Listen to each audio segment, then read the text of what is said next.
Une question au répondre à la moukou, ça fait longtemps.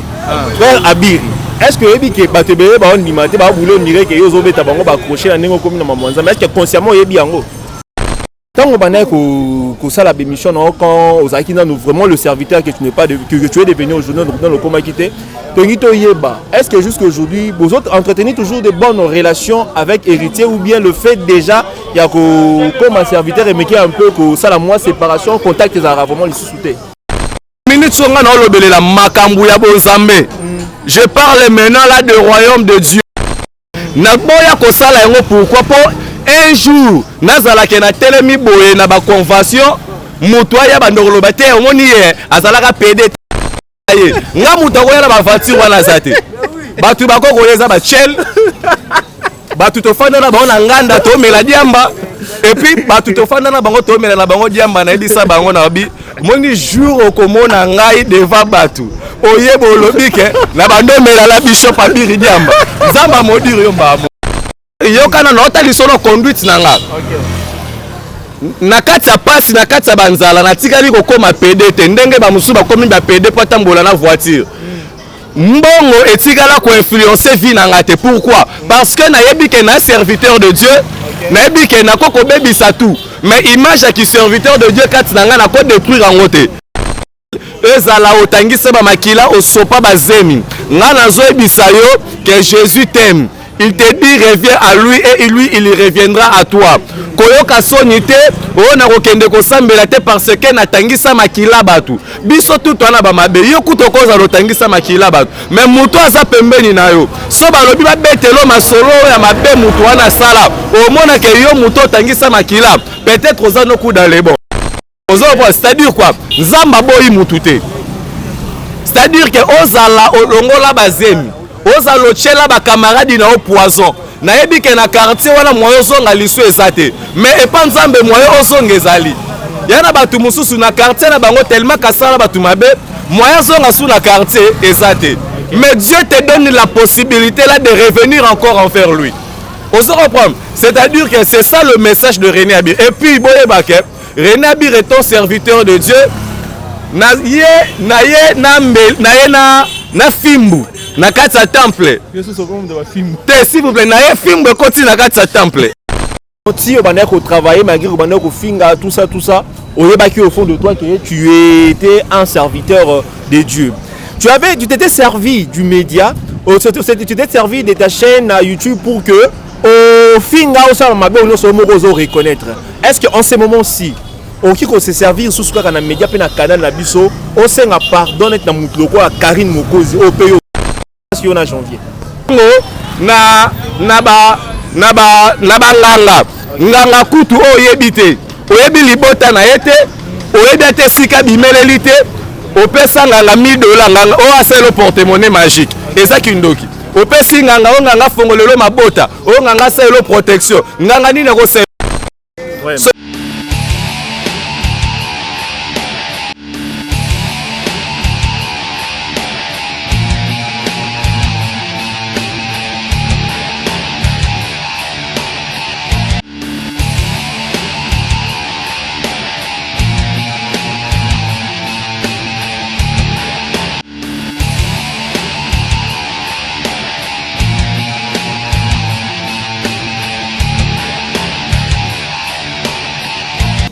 Oui, mesdames et messieurs, chers internautes, nous allons souhaiter bienvenue dans l'émission de Bolingara Mingi Joshua Zik sur Joshua News Télévision. Moi, c'est votre humble serviteur Jigel Kabemba et Lotus Design. Il y a la caméra, Bilili Akitoko Bozali Komona. Mesdames et messieurs, histoire ya Paul Oazaki qui persécuté Bana Nzambe et le même Paul a changé, Nzamba transformé qui est comme un serviteur de Dieu à mener au lelo, tozo ben apôtre Paul avant ici fondement ya makambu ya Italie église lelo. Et aujourd'hui, vous allez vous étonner, mais vous allez étonner parce que c'est Dieu qui transforme. Les années maintenant longola mutna poto a commissionné propre, a commissionné vraiment lokola nebolo barama yambo les sokola muto. Aujourd'hui, nous avons reçu pour vous le frère René Abiri Cardinal. Oui, il a vraiment le frère René Abiri Cardinal. Avec lui, aujourd'hui, Toro Solo là. Toro Solo, il s'est posé la question mingi. René Abiro, Karine Mokonzi, René Abiro, le Seigneur l'a transformé. Aujourd'hui, nous sommes avec lui, nous allons échanger. Tout autour, il y a une nouvelle vie naïe et vous allez aussi découvrir des choses. Et continuez toujours de nous faire confiance, continuez toujours de vous abonner. René Abiri Mbotenayo. Côté journalisme, naza profession naza journaliste. Mais nazali mosali na Nzambe, nazali serviteur de Dieu, je reste toujours serviteur de Dieu. Donc la question c'était encore quoi? Intercesseur, voilà, c'est-à-dire intercesseur, pourquoi? Parce que Nazali na GII, donc groupe d'intercession international. Donc groupe d'intercession international. Donc voilà, et la groupe Oyo to intercède rapport na bakaya bandeko Oyo bana bazana bana kati ba prison donc ndenge pandémie yaka. On parle de l'épidémie tant que les autres touchés qu'à juste ville. Soit moins un certain nombre de personnes, voilà épidémie, mais quand on parle de pandémie, c'est-à-dire que c'est comme l'âge. Donc c'est avec ça, avec la prière au René Abiri Sala. Donc la prière au René Abiri Sala, intercesseur il y a monde entier. Donc il y a un groupe d'intercession international. Donc là je profite de l'occasion de dire un très grand merci à Yawili Mouché Nico Damboka. Et merci à maman Paola Schengen qui est à Londres. Donc merci à Cornelia Doussi Givenchy à Tembe. Merci beaucoup. Donc Nabana tout ya Bandal, Bana tout ya Lingwala, Bana ya Gombe, Bana États-Unis, wana na moni maman langa grâce Lumingu, na Belgique wana na moni maman Mimi Moucheka, maman la Chris Kalandana, le pasteur Papi Chefu, église Suité Bethel. Batu basé belé monde entier. Cornelia Doussi Givenchy à Tembe. Donc DJ Samouraï na Paris. Et Baza tellement belé Isaac Parker na Katsa Paris, donc à Hôtel Abisso. Donc merci beaucoup. Merci beaucoup. On a René Abibo qui n'a que non Azali a commis intercesseur, donc un serviteur de Dieu. Papa Dodo, pardon, l'évangéliste Dodo. Na robo sanate maman Rocky Bizimungu depuis Dallas, pambote na yo maman. Et bongo moko Nanette Lutumba pambote na yo depuis les États-Unis. Na robo sanate maman Bibiche na Calgary na Alberta. Donc pambote na yo. Bongo ya Paulin Konda, on est ensemble. Mais René Abiri, les gens se posent la question. Serviteur de Dieu, et ça improvisé, et ça qui déjà depuis Kala ou bien mais on peut expliquer l'internet. La Bible nous dit chaque jour suffit sa peine.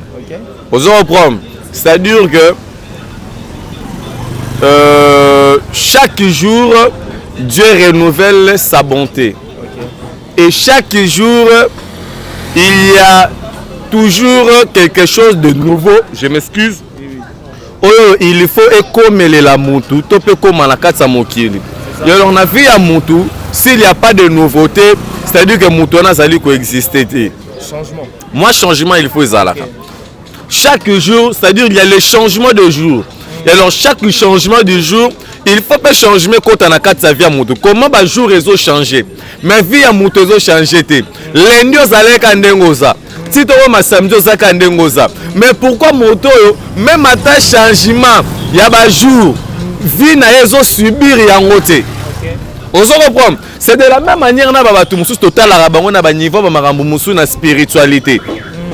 Au moins na moutou, assemble la Nzambe.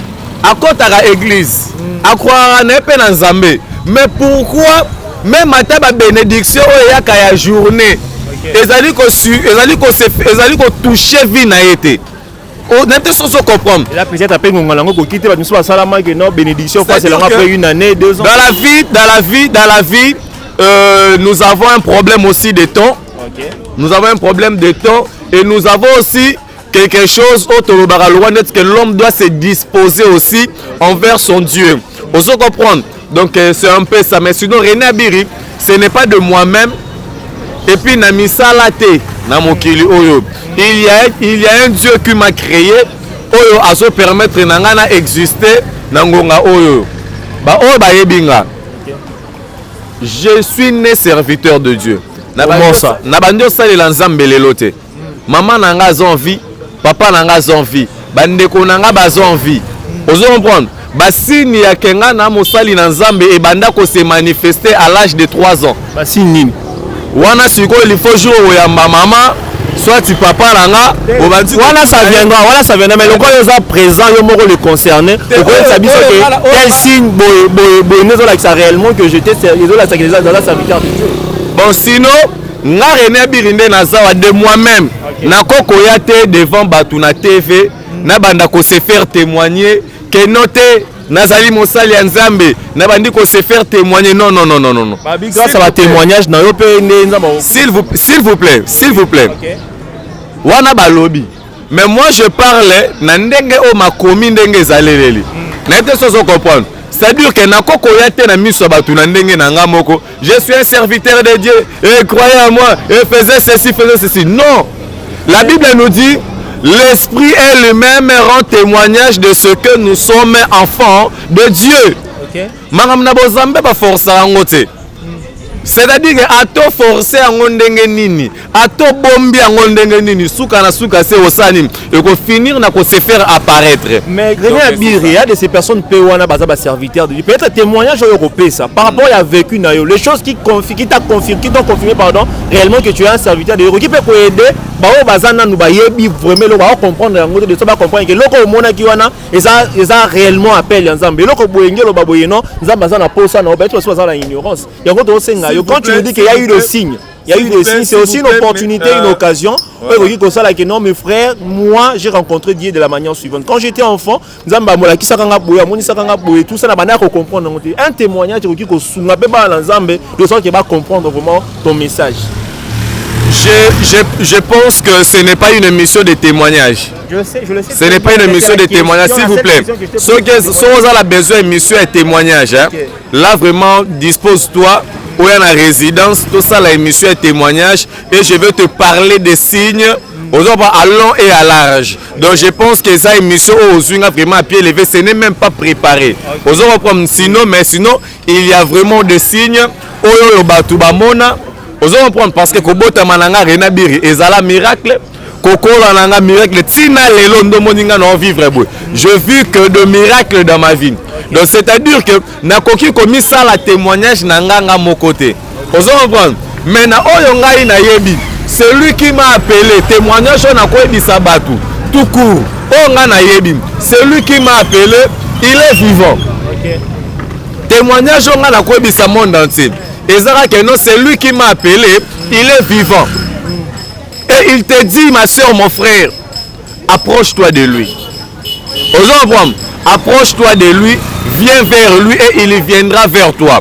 C'est-à-dire que témoignage on a yebi ezaka que Zambo atambola nanga, Zambo accompli sa parole na vie nanga, Zambo la kisanga ba merveille, c'est-à-dire que tout ça les missions vraiment approprié.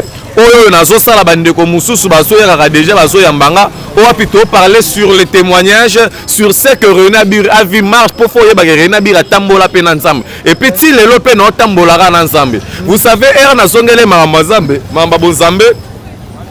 J'avais peur que na Saint-Esprit et il y a encore ndenge bando ya avant. Après bando ya ndenge. Avant ezala que mon attend sofandi boy aya zuyo na loboko. Bobe tina pe tour. Omona pe kando fandika abanjo solo la nayo. Ana obima la molimo to nzoto to ndenge. Abanzo papa langa le mystère de l'esprit yango no moni batebele ba ke René Abir komi liboma. Donc c'est-à-dire que maramba bonzambe za maramba bato maboma. Ya marambo o esalema pona batu normalité. C'est-à-dire que pour comprendre que marambo bonzambe maramba bato maboma, on comprend que le président de la République Félix Tshisekedi n'a qui pouvoir naé, n'a qui bo grade n'a ba fuka mise ba chele maboko. C'est-à-dire que devant les hommes de Dieu ba féchisa toujours ba genou. Donc c'est-à-dire que maramba bonzambe marambo oyoyo batu ba comprendre raté. Yo konzima que Félix Tshisekedi a ko gumba ma devant Mbosso. S'il vous plaît, devant Mbosso, devant le président de l'Assemblée nationale. Félix Tshisekedi a gumba mata devant au général Mboko. Mais il est allé fléchir ses genoux devant Jésus. Pour te dire qu'il y a que Dieu n'est azali au suprême de tout. C'est-à-dire que Batouba s'est dérangé na bangote, na kokoyate na écran na ça la témoignage nanga non. Il y a que le Saint-Esprit qui confirme. Au moni Paul, au betaki li solo. OK. Paul tango akutani na Nzambe. Qu'est-ce que Dieu a fait? Nzamba kepe kolobele la serviteur de Dieu mususu. Pour dire que tozali biso tout na même esprit. L'esprit qui est en train de yango ezoka musanga ba prophète qui chasse. Nzamba lobele serviteur mususu pour la non. Na lobi papa la ngai. Ça les missions zala humble du cœur. Non mono ozala la orgueil morokati na yo. Yeba que orgueil précède la chute. C'est juste la vérité. Les internautes qui nous regardent ont besoin de la vérité. Voilà. On va insister à ce que boyambela biso René Abiri voilà. Donc sinon Dieu a fait quoi? Le même esprit là qui Paul et qui peut la paix serviteur de Dieu là qui koto a kende vers le chemin pour lui rencontrer. C'est-à-dire que les loyaux au monde na kati l'église oyo apesi prophétie mususu oyo apesi prophétie mususu ezoka musanga pena bandeko balandaka batu na bémission bozo comprendre que le christianisme est filtré par des marabouts qui se sont fait transformer en des hommes de Dieu. Est-ce que voilà esa particularité message non parce que nous avons remarqué que tu as plus ton nom ça kosataka plus de banganga tout ça ba marabout. S'il vous plaît, esa particularité na ngaité. Esa particularité na ngaité. Oyo ezali particularité nanga tope message nanga ezara que batu babongola mitema batika kosala mabe bazongela Nzambe. C'est-à-dire que message nanga ezaboye ozala oboma batu ozala otiela baninga na ba poison ozala oboma batu ozala criminel ezala otangisa ba makila osopa bazemi nga nazoyebisa yo que Jésus t'aime. Il te dit reviens à lui et lui il reviendra à toi. Koyoka sonité on a rokende kosambela te parce que natangisa makila batu. Biso tout wana ba mabe yo kutoko za lotangisa makila batu. Mais muto asa pembeni na yo. So balobi ba betelo masolo ya mabe muto wana sala. Au mona ke yo muto tangisa makila. Peut-être oza no coup dans les bons. C'est-à-dire quoi? Nzamba boyi mutute. C'est-à-dire que ozala olongola bazemi. Oza lochela ba camarade na au poison na yebi ke na quartier wana moyo songa liso esate mais epa Nzambe moyo osonga ezali yana batu mususu na quartier na bango tellement kasala batu mabe moyo songa sous la quartier esate mais Dieu te donne la possibilité là de revenir encore envers lui. On se reprend, c'est-à-dire que c'est ça le message de René Abir. Et puis boyebake René Abir est un serviteur de Dieu na fimbu na kati ya temple. S'il vous plaît, na ye fimbu koti na kati ya temple. Fimbu koti na kati ya temple. Mais Jésus a koti na kati ya temple, s'il vous plaît papa langa. Jésus a koti na kati ya temple. Qu'est-ce que Jésus a remarqué? Les vendeurs de pigeons, ainsi de suite. Aujourd'hui, les Okamusanga, les serviteurs de Dieu, ils louent ketch. Ils ont 4 balles à l'orphelin, ils ont bango la cima, ils ont tambola na bango, ils ont soutenir l'orphelin. Comment beaucoup minimiser Nzambe jusqu'à ce niveau? Hein? Nous avons un Dieu qui est riche, Dieu de possibilités illimitées. C'est Dieu qui s'occupe des enfants orphelins. Qui es-tu pour prendre les responsabilités, charge? Il y a des gens qui ont c'est Dieu qui touche le cœur des gens. Amen frère Abig. La question on répondre à la moukou, ça s'appelle longtemps. Frère Abig. Est-ce que que batebele ba on limité ba boulot nire que yo zo beta bango ba accrocher na ndenge comme na mamanza mais est-ce que consciemment yebi yango? Mais sinon vous savez c'est-à-dire quoi papa na ngai? Question ya musala nzambe a répondre à la question na mutute. Nga na réfléchir autour de la Bible. Posons un problème. Donc pour réponse na nga faut l'encadrer autour de la Bible. C'est-à-dire quoi? Non c'est nga na batu na yebi ke nga René Abir boyebi nga mutama be. Mabonga la sala peut-être na oyo zotala nga oyo niveau finga pardon oyo nga kuta muso ezala ngo bien ponga René Abir na kota londa kwanganga tezela pardon na kota na landa kwanganga te pourquoi na se précipiter kota nda kwanganga te po na miyeba ki ke nos la serviteur de Dieu po makamba erreur nanga e rattraper nga te ezala yokana na otali solo conduite nanga nakati ya pasi nakati ya banzala natikali kokoma PD te ndenge bamusu bakomi ba PD po tambola na voiture mbongo etikala ko influencer vie na ngate. Pourquoi? Parce que nayebi ke na serviteur de Dieu nayebi ke na koko bebisa tout mais image qui serviteur de Dieu kati na nga na ko détruire en te na boya ko sala yango. Pourquoi? Pour un jour nazala ke na telemi boye na ba convention mutu aya bandokolo bate omoni ye azalaka PD tala na bimaka na ye nga mutu akoya na ba voiture wana zate batu bakoko yeza ba chel batu tofanda na bango na nganda to mela diamba et puis batu tofanda na bango to mela na bango diamba na ebisa bango na bi moni jour okomona ngai devant batu oyebo olobike na bando mela la bishop abiri diamba zamba modiri yo mbamo voilà okagiza ba déjà munoko bango bango. Pourquoi? Mais c'est là, prophète, pasteur de tes frères, non, parce que tu as vu que comme une opportunité. Mais c'est ben un simple frère. Pourquoi? Parce que Naza, ça dire quoi? Oh bishop, oh archevêque, oh nanité, Jésus a sorolé ba yeko imakolo, a sorola gi bango tu makolo ndenge moko. Oh a sorola Pierre koleka Josué te, bango to sorola gi bango ndenge moko. Biso tout, tozali ba serviteur de Dieu. Un simple frère ça me suffit. Ok, voilà. Un simple frère, ça te suffit. Autre chose, si on travailler malgré qu'on finga tout ça, au fond de toi que tu étais un serviteur de Dieu. Tu t'étais servi du média, tu t'étais servi de ta chaîne YouTube pour que au finga au sein de reconnaître. Est-ce qu'en ce moment-ci, on qui se servir sous ce qu'on a média pe na canal na biso on senga pardonner na mutloko à Karine Mokozi au payo finga makasi on a janvier. Le pardon ne se demande pas na média. Ceux qui mouton senga pardon to pas à s'excuser na média c'est un menteur. S'il vous plaît. Pour ba serviteur de Dieu ba viola ba ser na bino ba cha bande wala bino ba zemi ba mbeta bino ba faux prophétie ya ngwala bo message ça bango ba sali. Vous comprenez? Mais cette fois-ci que Dieu a envoyé son serviteur. Oui. Dieu a envoyé son serviteur. Je ne suis pas là pour parler de quoi que ce soit, mais je suis là pour parler au nom de mon Père, qui est le Dieu Tout-Puissant. On se reprend. Oya kondimele langai, arozala pe sauver. On se reprend. Oya kondimele langai, arozala sauver. Mais oya monika redouter na ngai. Ezali problème na ngai te. Ozo problème. Mais oyo ngai na yebi. Mukolo ba brebi tangwa lobaka, ba brebi na ye basala nini? Ba yoka kaye pi ba yebi mungongo na ye. Pendant que no solo la no boye, même batu botela biso na média na ba TV na ba parler na bango. Ba yebi que non ça c'est la voix de celui qu'on attendait. Ozo problème. Et alors, ba oyo ebele mona bango ba yakaka. Bazala qui trop pressé.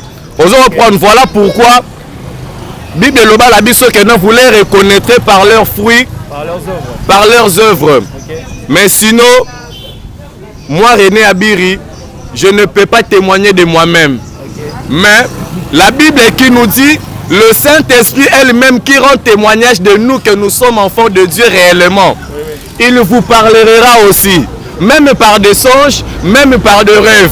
Nganga kuto yo yebite. Et l'on repère ça en passe. Abiri, au tiers contribution $1. $1 ezali pour la soutenir l'évangile. Na lobite que bon soutenir renabilité. Évangile est nango gratuit. Mais mon sali et salaire na yango. Le roi net besoin la besoin photo louer ba podium. Photo sala ba fiche.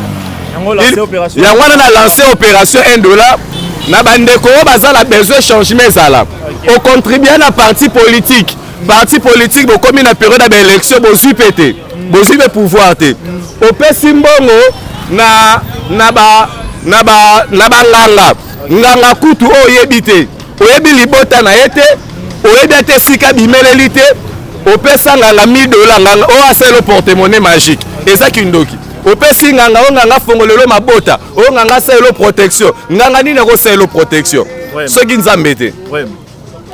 Ce n'est pas aussi de leur faute, c'est la conduite, c'est la manière à ce que le serviteur de Dieu oyo babando sale la nzambe ils se sont fait mal conduits face aux enfants de Dieu et boti crise hyper confiance Aujourd'hui, on a plusieurs personnes sur la église, pasteur, aventurier.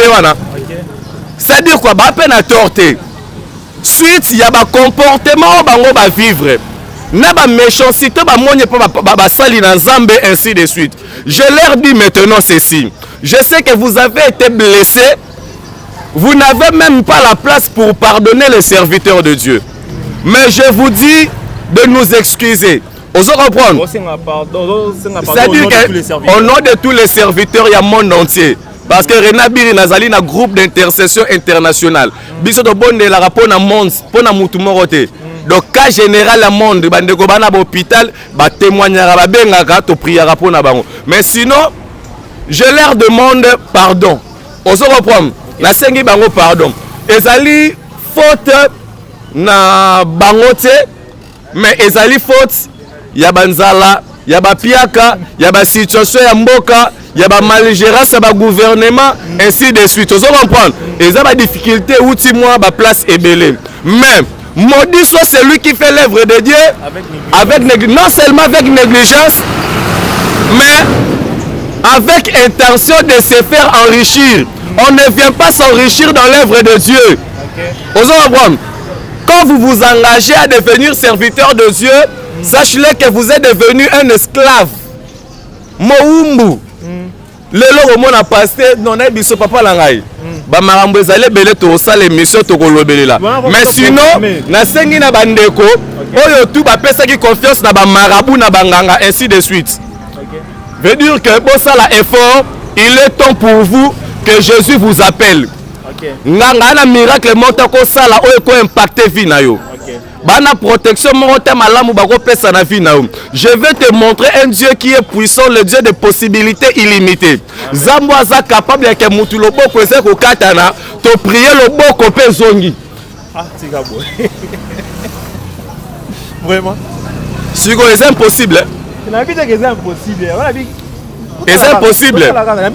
Moi sur balongo là ba trompe. Il suffit que on dit mal. La Bible nous dit quoi? Celui qui s'approche de l'Éternel croit premièrement que l'Éternel et Dieu existe. Osons reprendre. Quand vous vous approchez de Dieu, vous avez besoin de dans le bien. Osalomo nakate. Osalo okatana lokolo. Osala mise kufo botam aveugle ou oyaki kokoma aveugle. Osala obota raté ba kata ba trompe. Dans la nabi maman mon Afrique du Sud à côté na scanner. À Lucas mise merakate ba kata ba trompe na biso. Le jour à kende pas médecin, le médecin solo banaye amoni maboko ya moto simbi non. Il y a que Dieu qui peut faire ça. Nous, papa s'il vous plaît, je crois à un Dieu de possibilités illimitées. Celui qui ne croit pas, Dieu ne maudit pas, ma bénissaka. Voilà, c'est bon. La Bible nous dit, notre Dieu c'est un Dieu de la vengeance. Dieu se souvient. Zéla. Dieu se souvient de mal. Moi si à Akab, elle s'appelait encore comment la femme, le nom m'échappe. Jézabel. Jézabel a salé parce que Dieu a eben na kolimbisa Akab parce que Akab a eben na kosimilia kataki bilamba na ye. Zamba ki kotika Akab a épargné. Mais eki kokoma na keke moko boye, le Seigneur Dieu se souvient.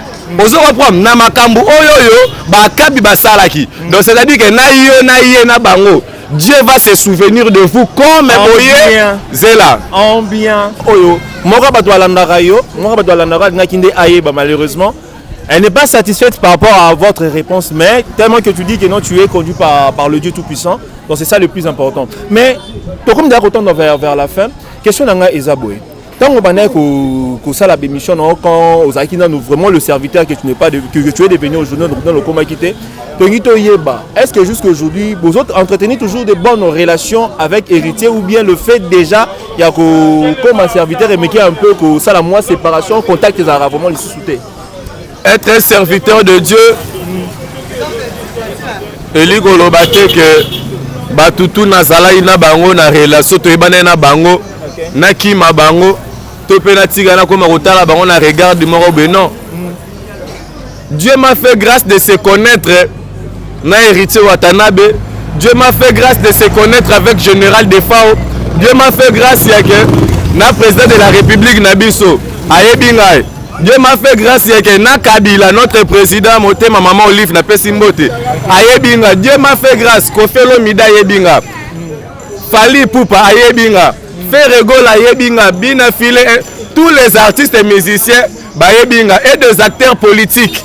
Ils ont la opposition, ils ont la majorité. Ils ont grâce.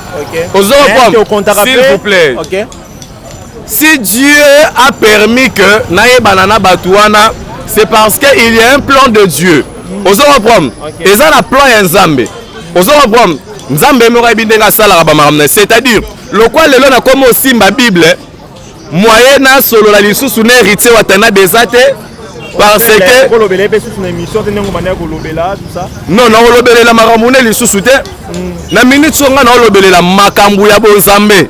Je parle maintenant là du royaume de Dieu. Tu comptes aussi trouver au TAEP Liloba. Pourquoi quand on a trouvé na TAEP Liloba? Mais au moins la héritier ta kenda dans l'église à frère Mike Kalambai. Au moins la héritier ta kenda dans Sambela. D'après vous héritier Sambela raté. C'est dans lobby que Sambela raté. Nazolo dans le sens que il y a Bakio en tant qu'un youtubeur dans une identité na sika. Relation vous avez qui na yo. Et OK permettre peut-être. Dis-moi un peu, qu'est-ce que toi tu veux savoir de là? Ma question est celle de savoir. Héritier Bakio en tant que youtubeur, tout ça, mais vous entretenez de bonnes relations. Aujourd'hui, tu es devenu serviteur de Dieu. Depuis que tu es devenu serviteur de Dieu, est-ce que l'occasion est salamate que non, le loco t'es un héritier, moi au TIE, tout ça, parce que moi en Nzambe, partout à Zalaka, partout à Batoye. Quand on est chrétien, nous portons l'image de Christ. Vous comprenez? Nous portons l'image de Christ. C'est-à-dire quoi? La Bible nous dit dans le livre de Luc chapitre 15 verset 1, la Bible nous dit, le pharisien et le scribe, les gens de mauvaise vie, s'approchaient auprès de qui? S'approchaient auprès de Jésus pour attendre la parole de Dieu.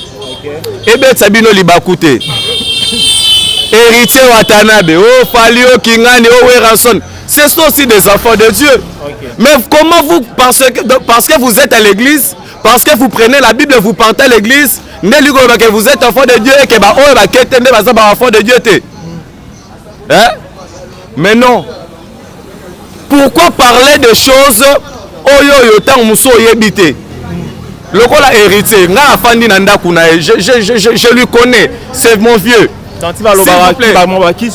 S'il vous plaît, c'est mon vieux. Nanda kuna na tikala mona magite, na tikala ko mona logo moko te ke o ya ko lamuka na butu, oh ndoto mo boya mabe. Non, c'est mon vieux. Donc c'est-à-dire que je me mets avec lui, c'est un grand frère pour moi. Il était vraiment dans la joie quand il a appris que René Abiri a zongeli ko sali l'ensemble. Vous comprenez? Donc c'est-à-dire c'est ça, on se limite par là. Avec lui on se parle bien. Nakendare pas naye. Tomonanye grand frère, comment vous allez? Je vais très bien. Natine de la Kebale, il suit déjà mes prédications. Si vous soyez d'accord au fanda, nawe rason, ton héritier watana beto solo la masolo la Bible. Il faut ce qu'on a sur le téléphone, il a filmé. Moukili est à la conversation. Là c'est l'hypocrisie. Ce n'est pas ça. C'est là. Ngana za serviteur de Dieu au teke non. Et bon est-ce que so we rason dans le bigena ke lelo nanda kune. C'est une bonne chose. C'est que ce qu'on fait l'homme, il a bien ici dans la résidence. C'est une bonne chose. Dans ce qui fait l'homme, il a bien ici dans la résidence. Watana beto fali poupa. Na okende na iPhone même ba journaliste boya botala bale bo banda ko vérifier ma solo to sololi to solo ma solo na Nzambe to solo non là c'est l'hypocrisie. Vous comprenez? C'est-à-dire quoi? Je suis un chrétien, je porte l'image de Christ. Au milieu des païens, je suis chrétien. Au milieu des gens qui prennent l'alcool, je suis chrétien. Je garde toujours mon identité. C'est-à-dire qu'au milieu des tchèles, je garde toujours mon image chrétienne. Au milieu des gens qui prennent l'alcool, je garde toujours mon image chrétienne. C'est-à-dire que dans sa chrétienté, car en église, même en dehors de mon église, je suis chrétien. Je ne suis pas un hypocrite. C'est-à-dire que nakokende kotala héritier aza mutu aza na makila aza mutu toyebanaki nakokende nayeba héritier Goga, tu vas bien? Comment la santé? Comment va la famille? Comment va mes frères? Comment va Eritana? Comment va Brooklyn? Ouais, album Moussa, les Moussa nae. Mais yo lingi directeur ya Ofida. Assemblée à l'église na yo. Mais ozoboya, ouais rançon na ya l'église na yo. Comment ozo mona hote que c'est impossible. Pour ba directeur à Ofida na ba directeur à ba compagnie mususu to ebité.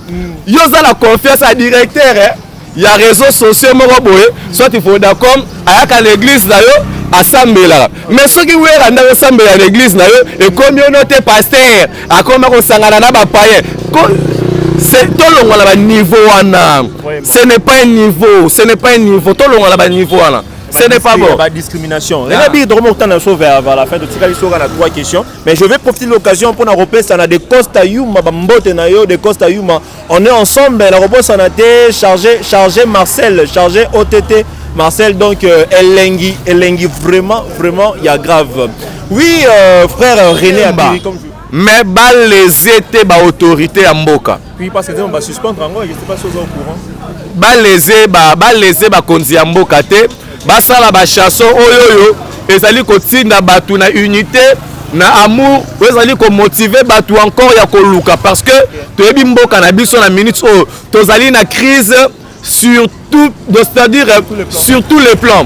Na plan politique toi la crise, na plan financier toi la crise, na plan ya musique toi la crise, na plan social toi la crise, na ba plan nyonso tout tozali na ba crise. Et alors faut ezaka ba konzipe mboka te biso moko pe ba jeune ba congolais esprit créatif pe na milieu na biso pe ezali te dernièrement na hôtel Macron a reçu quelque part na mboka moko wa il y a eu des jeunes oh ba telemi ba tout na la question au sujet de l'Afrique congolais ta moko ta zakati na bango mais au moins na bango bazaka plus na ba réseaux sociaux biso moko nanu on se met plus derrière bon na ba futilité derrière ba makambo moko boy mais sinon ça a besoin de ça la émission concernant ça tout ça la émission il faut aimer la résidence ça sera chaud. Mesdames et messieurs, nous sommes arrivés à la fin. René Abiri voilà vraiment mon ton frère Nabiso je dirais bandeko oyo na lobby mabe balimbisa ba malédiction nyonso na tu retires te malédiction la retirer malédiction la retirer il faut ser roi là aïe vraiment parce qu'à tenter la Bible nous dit quoi Satan se retira de l'Éternel pour sentir yemo moto Satan a se retiré mais il ser roi na loro la tinde la question il y a 5 versets bibliques Aya arozwa sikoyo 50 versets bibliques donc aya comme ça on c'est-à-dire afuta biya longa kuna aya arozwa ba versets bibliques et puis abongola mutema atika kolanda mibali ya batu atika kolula biloko ya batu atika kimutema ba verba na bandeko na ye abongola mutema donc c'est ça. Oui, mesdames et messieurs, c'était René Abiri, l'un de nos collègues, a commis aujourd'hui un serviteur de Dieu, un frère. Donc, toujours la même attitude, toujours la pleine attitude d'Azaraki Nango, donc toujours disponible. Nos yeux à pied levé, hein, nos yeux vraiment à pied levé, mais il a vraiment accepté. Après Sabiso Langaye. Vraiment, Bandeko Boza Place Bolimbisa, Ezamunoko. C'est la chair est faible, mais l'esprit est très bien disposé. Bozama ma place là-bas, cœur, il y a pardonner, il y a excuser. Ceux qui peuvent corriger, Zali pour ajouter encore un plus. Bobengi Renabi, il y a plus de 143 82 030 88 80. Moi, c'était la campagne à $1. Voilà, donc sinon, Batebele, Babande, comme il le là, problème, il y a $1. $1 est dérangé, Batouté. Et Zali pour le campagne évangélique. Okay. Donc c'est-à-dire que Nazali na vision.